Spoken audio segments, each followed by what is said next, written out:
Good evening from New York. I'm Selwyn Collins, your host of CWS Journeys. Thank you for joining us again this evening. My guest this evening is Mary Ferreira, the lovely lady on the other side of the screen. Mary is a former staffer of the United Nations in New York for 31 years. She has extensive experience in the Department of Public Information, including working overseas in Kosovo as a television producer for 2 years. She's skilled in video and film production, radio, media relations, social media, photography, and journalism. As a strong administrative and television professional, she graduated from Empire State College, New York, and has extensive training in media from CNN in Atlanta, Georgia, New York University in Manhattan, and Pointer Institute in Tampa, Florida. She has traveled to more than 25 countries to document the work of the United Nations for UN television in remote parts of the globe.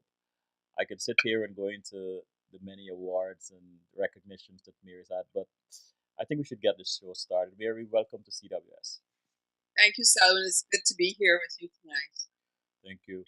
Mary, what has a 31-year long career at the UN taught you about yourself that most people have not gotten? Well, it taught me to be very humble. If you want to succeed in life and have a great career, you really have to be humble. You have to learn from others. And the one thing I learned very quickly is that you never stop learning because the moment you consider yourself as knowing it all, you might as well pack up your bags and go home. As you know, in the field of media and television, radio, and now it's all multimedia. And now we have social media. You never stop learning because technology is changing so quickly. One editing software that you used 2 years ago becomes obsolete, Oh, and you yes. constantly Oh, have to keep training. so Mary, that you mentioned that I want to jump there. Um, with all these changes over the past 15 years, what is the most gratifying to you technologically, and what is the most frustrating? I think with technology, for instance, when we use Betacam tapes, the cameras were huge. And with Betacam tapes, you have to wait until you get back to the office to run the tapes through a machine to see what you've shot and to make sure you have the right footage. But then it's too late because you're already back in New York and it's expensive to get back to your location where you were filming. So, with technology and with digital devices, for instance, if you take a DSLR camera now to the field, right there on the spot, you could already check your shots and make sure they're okay. And if you have what you need, if not, you roll again. And I think that's the most gratifying thing.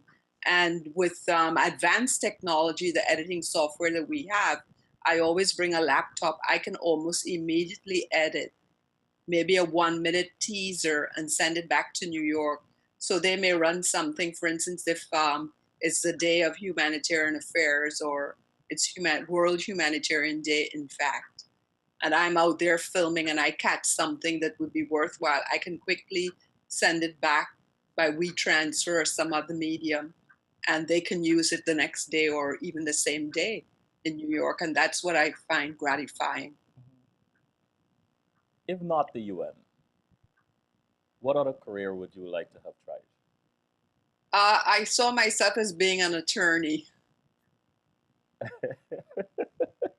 I'll tell you why, because I'm always fighting for people's rights. Hmm. When I was at the UN, I fought for staff rights. I became a staff representative of my unit. And I also became a focal point for women. I was actually the alternate focal point for women, and I was always trying to make sure that women were promoted. I remember there was once a young woman who came to me and said, I'm Mary, going off on bef- maternity Mary, leave. before you continue, someone in the chat room said they're not hearing you too well. Oh, okay. Do So I you don't know want me if you to move can, in? right, go a little Yeah, closer to your mic. Yeah, yeah. go ahead. So this one woman came to me and said, I'm going on maternity leave and there's no replacement for me.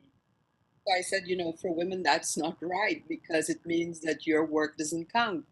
it can wait until you get back. And so we had a meeting with management, and sure enough, they made sure there was a replacement for that young woman. Wow.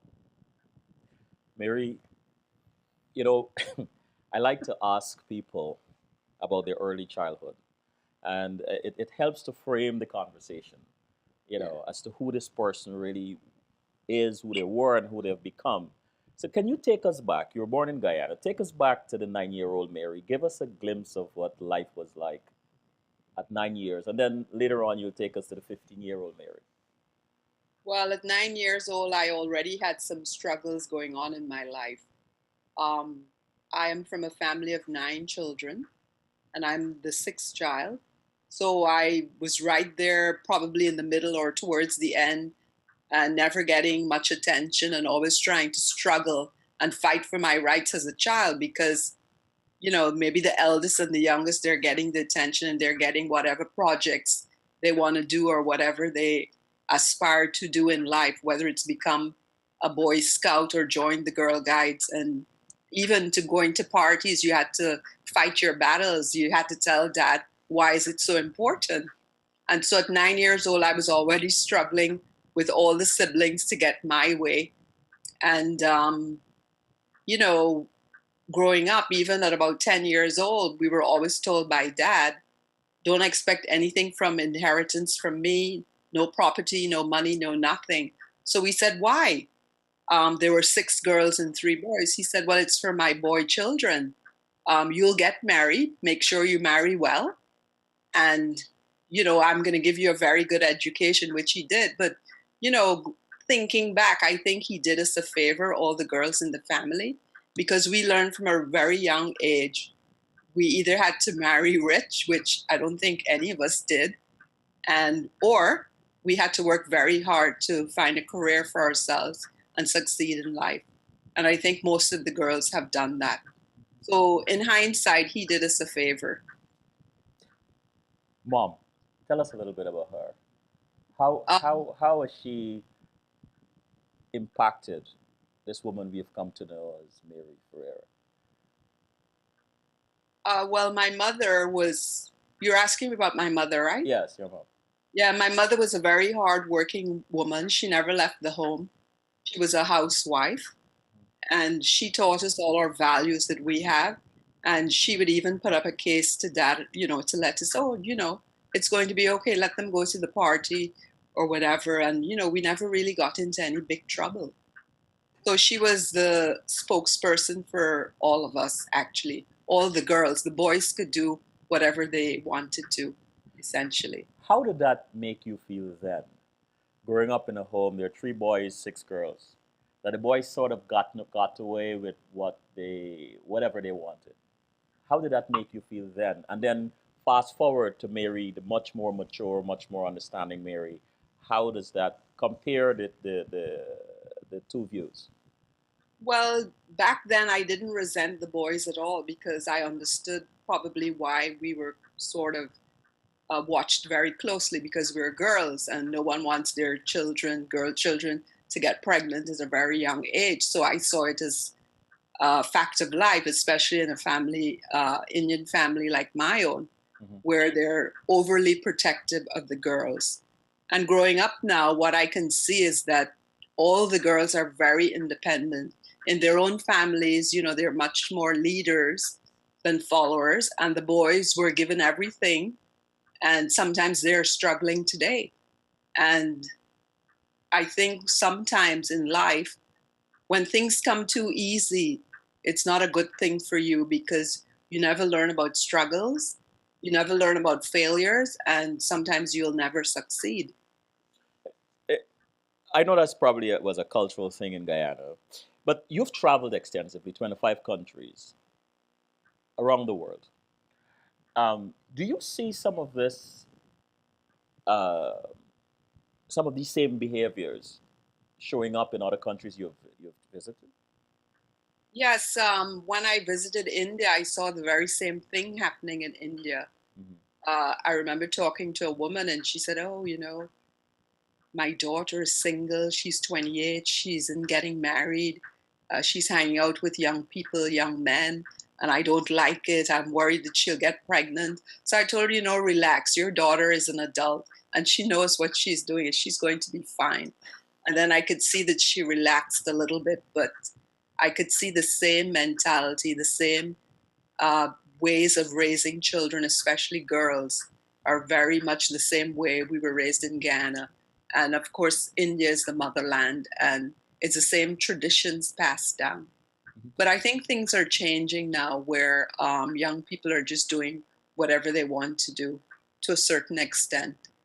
And even when I went to, I believe it was Chad, I could say that is really a male dominated society because, and it could be also a religious, cultural issue where I held my hand to this imam to shake his hand, and I didn't realize that was not, you can't do that because he would never shake your hand again because it's men, and women are at home, and you never dare shake your hand to go meet a man in that country. And after I said, oh, that guy just dismissed me, he didn't even you know shake my hand. I stretched my hands out. So my cameraman said, yeah, that's how it is here. And whenever you're in a Muslim country, you never do that, especially to a Muslim man. Which one of these So it's cultures, something that I learned, on the ground. coming from Guyana again, which one of these cultures was the most challenging for you to adapt to? Um, Actually, I have a wide range of friends at the UN, so I pretty much adapted well to all of these cultures. Hmm. Um, except I didn't know the rules within the Muslim religion, and how bad it was that women were really not going out there. They have a separate way of worshiping, and the men have another way of worshiping. Hmm. And then it's only when I went there that I actually saw it firsthand because my parents came from a Hindu background. So I wasn't exposed much to Muslim religion. So now I'm learning a little bit more about all kinds of religions. Your mom, you said, like my mom, never left the house, a housewife. Tell us about some women in your early childhood that have really made an impact, women that you admire and have really helped to shape who you are today. Well, one of these women is probably my grandmother. From a very young age, I think I was between 5 and 7. Mhm. My grandmother, her mother came from Calcutta, India. And growing up, I always knew my grandmother as a businesswoman. She had her own guest house. She would rent rooms out to men who came from Bartica and Berbice and Essequibo, and prepare food for them as well. And what she told me is that when she was growing up, she planted rice, um, and that's what her parents did. And I remember her saying you would be paid 1 shilling, and I don't think that was much money back then. Mhm. And for me, she was a pioneer because she bought land in Georgetown. She came from the West Coast. She bought land in Georgetown and made a life for herself and for her children. And when she passed, I mean, she left a legacy of property, which is another story because we're trying to distribute that property today, but it's still sort of a legal issue that's keeping us back from settling all of that. Mhm. Were you close to her? Yes, I was. Mhm. I would go every weekend and spend time with her. And then when she got dementia, she came to live with our family. So, yes, we were very close. D- Guyana is a land of, at least when we were growing up, lots of sayings and proverbs, as they would call it. Do you remember any words of wisdom that either of your parents, but including your grandmother, has said to you that still resonates with you today? Well, one thing my mother always said, she said, life isn't easy. You have to work hard to earn your living. And I think she told me that every day. And she said, "You were born on a Saturday. Saturday children, they have to work very hard for a living." So that was sort of ingrained in my memory for a long time. My grandmother said many things, but she would say things like, what happens in the dark comes to light. I'm sure you know that, right? I'm sure you've heard of that Oh one, and yes. I know what she meant by it.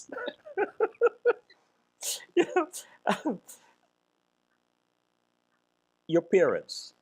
Here you are at the UN, or I think you're no longer there right now, but 31 years. You took this particular career path. How how have your parents um, helped to or influenced the career path you took, if at all?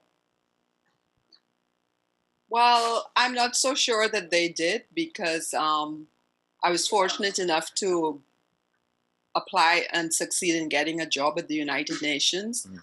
But at that time, I didn't join as a professional, I joined as a secretary. And I happened to land in the film department. And then my boss saw that I was keen to learn about film, and she put me to work, closely with one of the producers who taught me everything. Mhm. Then I decided to go back to school and get my degree and finish my studies in television and communications and become a producer. But it's a difficult thing to do because at the UN, once you come in at the general level, which was the one I entered through, Mhm. you have to take a very difficult exam to get to the professional level. So I was determined to do that, and I studied.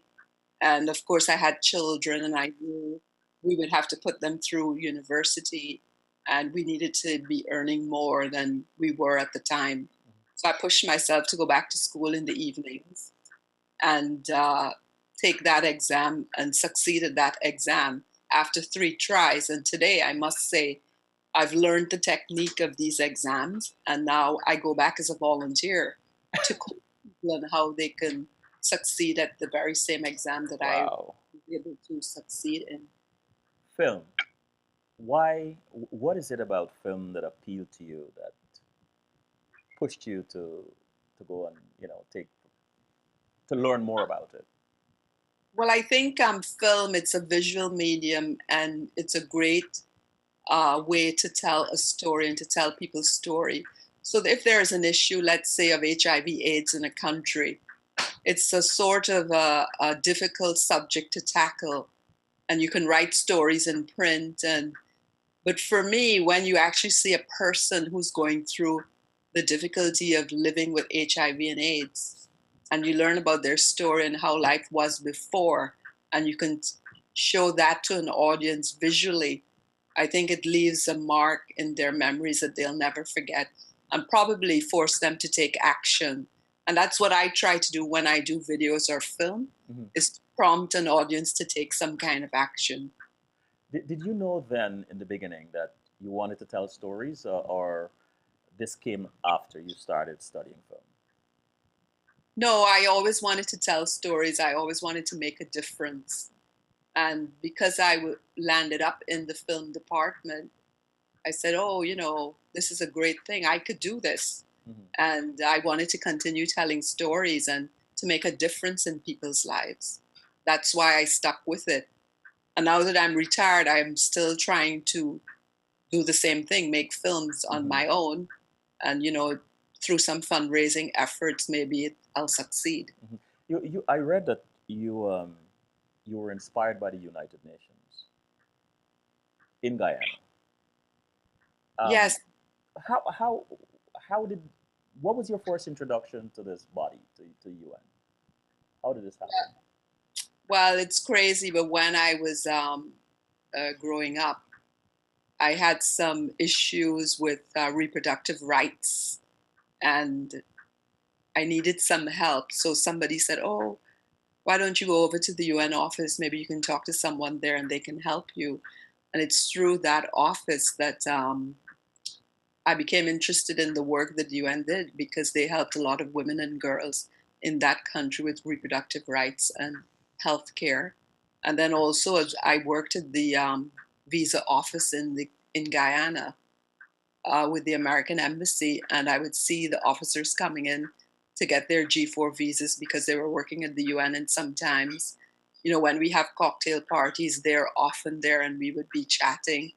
And I said, oh, this is probably a place I would like to work at one of these days. So Mhm. luckily, I was able to take a test and pass that test and get in, as an entry level secretarial staff. For those who don't know, I mean, you talk about taking tests and you're very good at them, and obviously you're bright, but you had a solid secondary school education in Guyana. What was that like? Oh, growing up in Guyana, I went to St. Rose's High School, and I must say that's the foundation. Uh, all the disciplines and the teamwork that we engaged in there. And we always did some kind of volunteerism. And I think that's really where my character formed. And, we have this motto called Serviam, which means I will serve. And I think that's ingrained in all the girls who went to St. Rose's, and now they have the boys. I'm not sure what it is like now, but I'm hoping that they teach them in the same way. And we're always doing something to help the school. Mhm. We're always doing something to help the young ones who are still going through their secondary education in Guyana. And of course, you may know of Hazel Campaign. She was a stalwart, she a disciplinarian, and you had to do your work or Yeah. else you'll be called up to the office. So I must say my strong foundation of work ethics actually came from going to St. Rose's High School. Mhm. Then you migrated to the United States. Describe those early days. Was there a culture shock? Oh, when I came to the US, that was in 1984. I was lucky because I worked at the visa office of the American Embassy. I met this young Jewish lawyer. His name is Stanley Cohen. And he said, oh, he would come many times to see my boss. I would have to make the appointments. And he said, oh, what are you doing here in Guyana? I said, well, I live here, I work here. He said, oh, but did you ever think of going to the US? I said, yes, but I have no means to get there.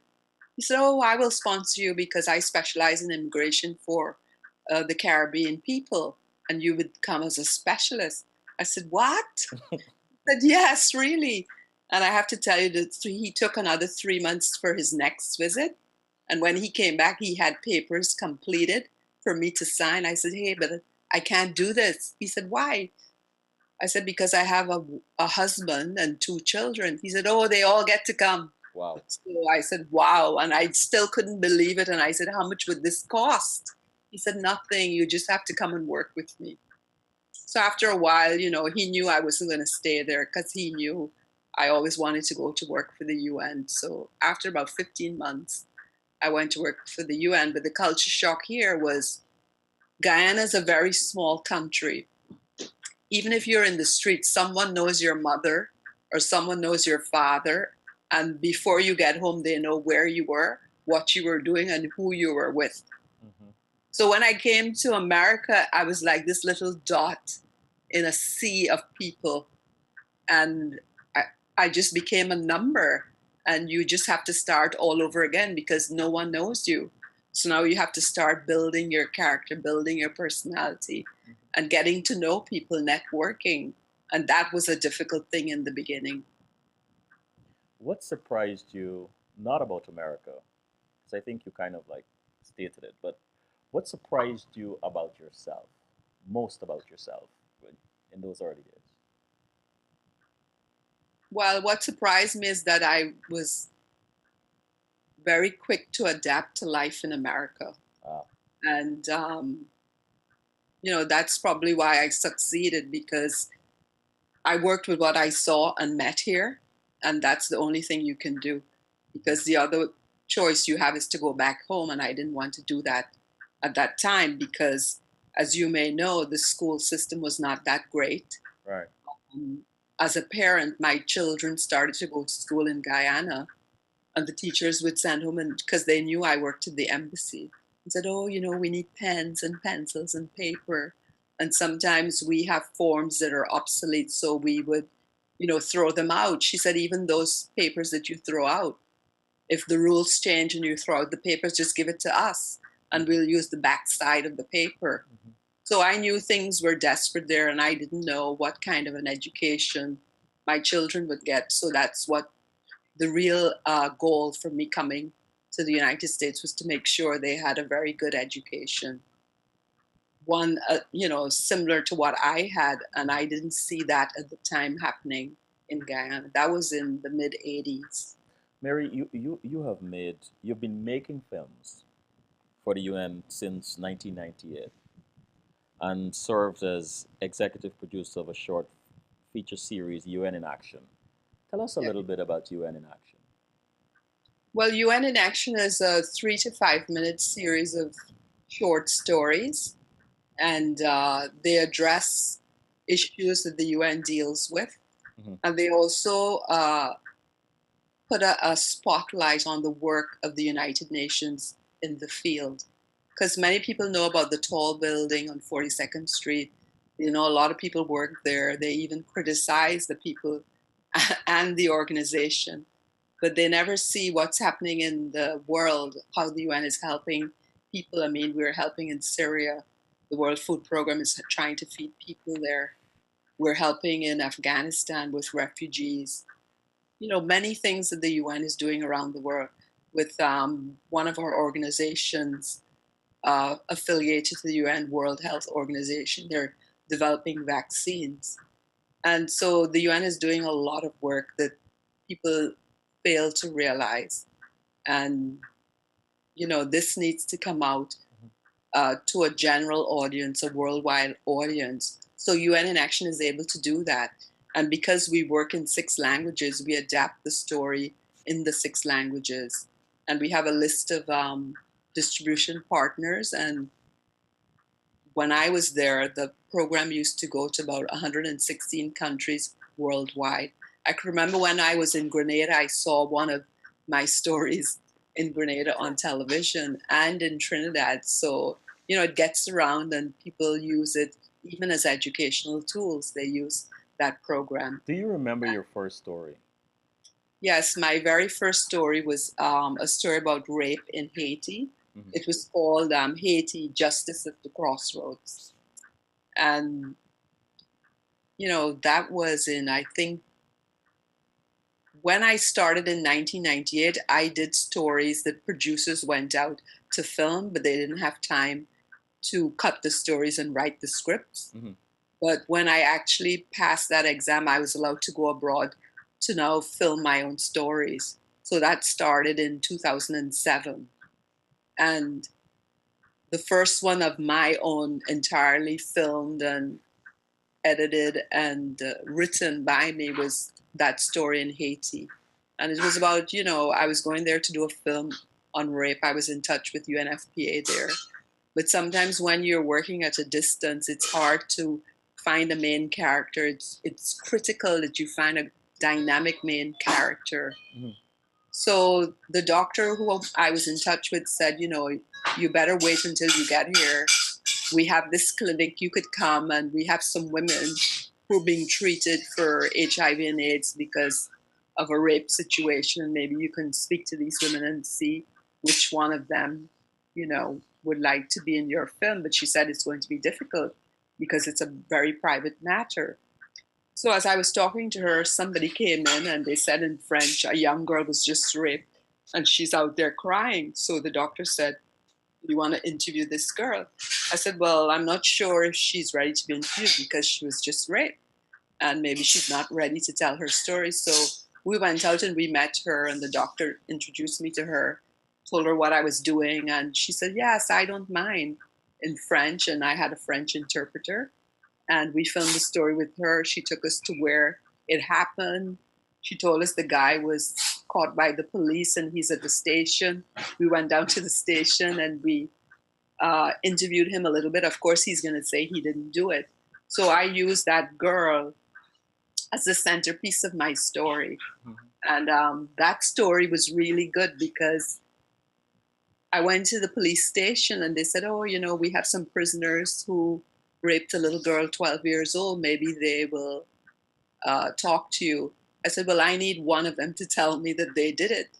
And so the The warden laughed. He said, "No, Mary, who's going to tell you that?" I said, "I'm going to take my chances." So we interviewed these three guys who allegedly raped this one little girl.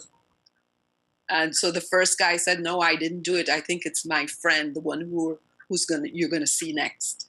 And so that one came and he said, "No, it wasn't me. It's probably my friend who's coming next." And so when the third guy came and I asked him, "Did you rape the little girl?" He said, "Yes, I did. We were all involved." And then, I asked him, "But if he had sisters and what about his mother? Would you like that to happen to her?" So, in the world of television and storytelling, that was really gold that I got because no one ever tells you that. No one ever admits it, Mm. especially when you have a camera in front of them. Was that Uh, was that was that the genesis of you focusing on women's issues, Mary? Um, yes, I did yeah. because when I first passed my exam, UNFPA, they didn't have any production unit and they were eager to, make films about women's issues, violence against women, women's reproductive rights. And so my boss assigned me sort of to do their stories. So that's how that happened. And of course, growing up, as I told you from childhood, what dad said, I felt that women needed someone to speak up for them. So if I could be that person, I was willing to do it. Mary, let's take a break.